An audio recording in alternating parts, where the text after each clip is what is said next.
Sabíamos exactamente por qué razón había un conducto que claramente indicaba una funcionalidad de introducir agua en el interior del horno. Bueno, el canal de agua. Ahora vamos a explicar la funcionalidad de esta estructura.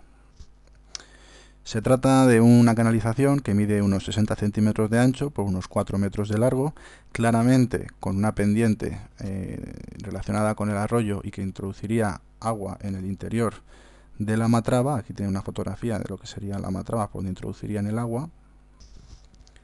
Aquí pueden ver una representación esquemática de lo que sería uno de los hornos y por dónde iría introducido el agua.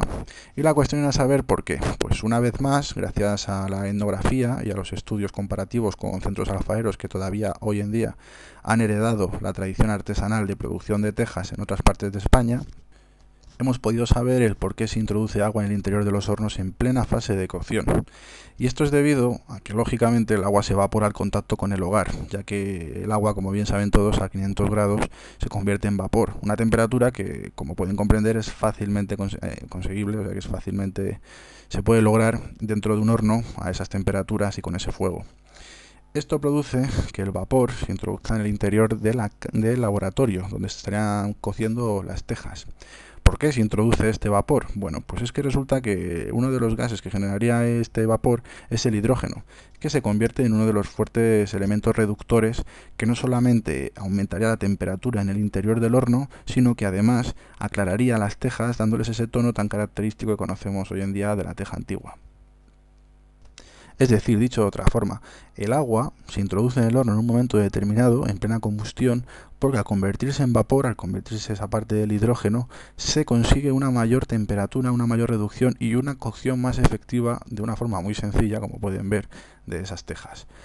Estos canales son un claro indicativo del complejo nivel técnico que llegaban a tener dentro de la producción artesanal, pero hay que reconocer que es un elevado nivel de tecnicismo, estos hornos alfareros para producir las tejas. Al margen de este canal de agua, merece la pena señalar algunos hallazgos especiales, como por ejemplo en el horno número 1, que nos apareció una serie de estructuras subterráneas. Aquí tienen el lado norte del horno número 1, concretamente unas cimentaciones, como pueden ver aquí, en el que se pueden hasta apreciar las marcas de las puertas y que nosotros hemos interpretado como la cimentación de una antigua estructura, probablemente algún tipo de cobertizo o zona de almacenamiento, o incluso no descartaríamos que fuese una zona en la que se pudiera guarnecer el vigilante, el alfarero, ya que no tenemos que olvidar que las cocciones duraban muchas horas, llegaban a ser varios días, y el alfarero tenía constantemente que vigilar el estado de combustión, las tejas cómo se iban comportando. Entonces es lógico pensar que en algún momento determinado se construyese un cobertizo o una pequeña zona en la que el vigilante estuviera muy cerca del horno y pudiera controlarlo de una forma mucho más eficaz. Pero sin duda el hallazgo especial más importante para nosotros, o al menos el más característico, como van a poder ver, son los conductos subterráneos que nos aparecieron concretamente el horno número 1 y en el horno número 3. Se trata de estructuras con 1 metro aproximado de ancho, como pueden ver en la fotografía por el jalón. Están compuestas enteramente por ladrillo de tipo rasilla y cubiertas por cemento. Aquí pueden ver una fotografía del inicio de una de ellas, concretamente la del horno número 1, y como ya les hemos dicho, solo se documenta el horno número 1 y 3 y no conocemos con exactitud el recorrido de las mismas, de estas canalizaciones subterráneas. Solo los conocemos de forma parcial. Aquí pueden ver una planimetría de la intervención y marcadas en color amarillo las dos canalizaciones que se localizaron. La cuestión de para qué servían estas canalizaciones, en un principio nos pasó algo parecido al canal de agua. No sabíamos exactamente la funcionalidad de este tipo de estructuras subterráneas. Luego, posteriormente, y gracias otra vez a la etnografía y a estudios comparativos con otros centros alfareros, pudimos saber que dentro del interior de los hornos, estos conductos subterráneos lo que hacían era aprovechar el calor emitido por el hogar y por medio de unos tubos subterráneos y un motor eléctrico localizado en el área de secado, se conseguía de esta manera succionar el calor, aprovechar el calor que emitían los hornos para a su vez secar mucho más rápido las tejas que estaban esperando para ser cocidas. Es decir, que por la colocación de un sistema eléctrico, un pequeño motor, ya en la última época de producción del tejar, se conseguía un sistema de producción mucho más sistematizado, mucho más organizado. Por fin las tejas se secaban al mismo ritmo, de forma estándar. Ya se evitaba el tener que estar dependiendo del tiempo y de las complicaciones del tiempo, de si hacía frío, si había humedad y tal, y se conseguía de una forma mucho más efectiva un secado que a su vez permitía una producción mucho más constante y mucho más continua en el tiempo. Bajo nuestro punto de vista, este hallazgo representa un clarísimo ejemplo de las innovaciones, las pequeñas innovaciones industriales que se van produciendo en los centros de producción alfareros o artesanales a lo largo del siglo XX, de forma que se consigue poder observar claramente con este tipo de hallazgos una transición de un modo de producción meramente artesanal a un modo de producción claramente con indicios de esa industrialización que se venía. Y por último ya, las conclusiones de esta comunicación, la primera conclusión que podríamos sacar sería en relación a la cuestión del estudio que se encargó por parte de la comunidad para poder conocer el estado de conservación. Y bajo nuestro punto de vista, nuestra evaluación técnica es que se trata de estructuras que se encuentran relativamente bien conservadas. Como han podido ver en las fotografías, se puede observar con facilidad y se puede interpretar claramente cada una de las estructuras.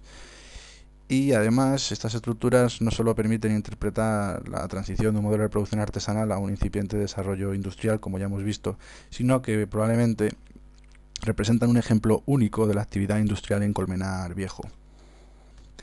Pero nosotros nos atrevemos a ir un poco más e incluso pensamos que se trata de un hallazgo interesante no solo para Colmenar, para los habitantes de Colmenar, sino incluso para toda la Comunidad de Madrid.